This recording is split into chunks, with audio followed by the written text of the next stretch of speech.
बाबा सत्यसाई बाबा दिव्य पदयात्रार शुभाविदायकालीन अवसर अंतर भावने भगवान बाबा श्री सत्यसाई बाबा दिव्य पदयात्रा 2022 जुलाई मास 13 तारिख बुधवार पवित्र गुरु पूर्णिमा अवसर में शुभारंभ होता। सही समय आम नयगढ़ समिति एक बस जोगे आम सबू साई आश्रित भाई भौणी माने भुवनेश्वर स्थित माँ साईजननी कोल को दर्शन और स्पर्शन करने को व्याकुल हृदय जाइदिन ठार आम नयगढ़ समिति को केवे आसवे आम समस्त प्रतीक्षा थिला। यही प्रतीक्षा आज अंत होइछे स्वामी। 3 वर्ष काल आम समिति आपण को अपेक्षा करिथिला हेले आपण आसी एते शीघ्र जिबे बोली आमे माने केबे भी आपण विश्वास करलु। दीर्घ 3 वर्ष अपेक्षार अंत गोटे इस्लामिक पाद पद्म नयगढ़ जिले में प्रदर्शन करिथिला। सौभाग्य लाभ कलु। रणपुर गले ओडगा दसपला चातक नयन चाही रही नयगढ़ समितिर समस्त साई आश्रित व्याकुल प्रार्थना को कृपा वर्षा करी इंद्रदेव डिमरी बजाई आम समिति को गोछा बारी पदार्पण कले। केते वर्षा केते खरा केते कंटा खुंचा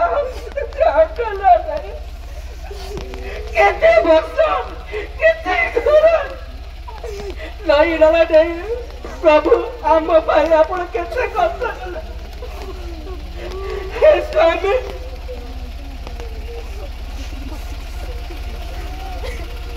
प्रकार कमला पादा जुगल समस्त भक्त मान आम समिति ग्रामे ग्रामे पुरे पुरे कोण अनुकूल दिव्य प्रेम को आशीष प्रवाहित कर समस्त को दिव्य कृपा आशीर्वाद दृष्टि करते।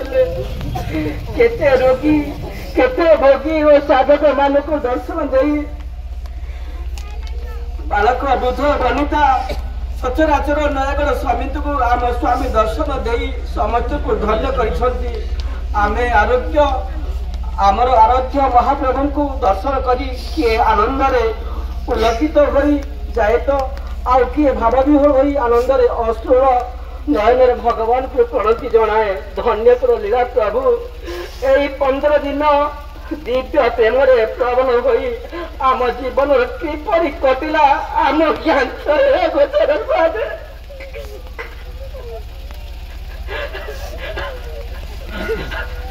अनुभूति है मात्र वैकुंठ प्रशांत निराम कुलवंत हल महाप्रभु महासमाधि आम समिति पालन होती।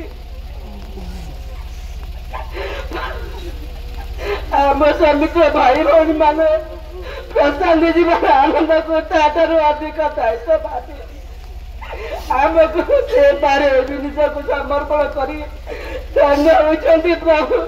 हे मोर प्रिय स्वामी।